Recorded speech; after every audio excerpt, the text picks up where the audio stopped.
Hey friends, if you encounter this error where the Windows 11 display is too zoomed in, then please watch this video. I will guide you through the resolution. So here's the thing. Right click on the start button, select settings from the menu, go to the system tab, select display, make sure that the scale and resolution both are selected at the recommended value and never change it. It can be 125%, it can be 100%, it can be 150%. It depends on the computer, and the same for resolution. Never ever change it. Okay, if you change it, then you will face issues like the display being zoomed in, it being zoomed out, or something like that. The next solution will be to search for device manager in the Windows search bar and open device manager. After opening device manager, you can expand the list for display adapters. Right click on the first one and update the drivers. Right click on the second one as well and update the drivers.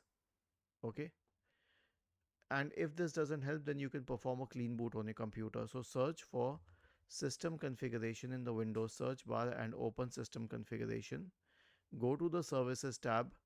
Check the box associated with hide on Microsoft services. If any other service is checked, click on disable all, apply, OK, and then restart the computer. Was this helpful? If yes, then please subscribe to the channel. If not, then let us know in the comment section of the video on how we could help you further. Thank you for watching this video and have a nice day.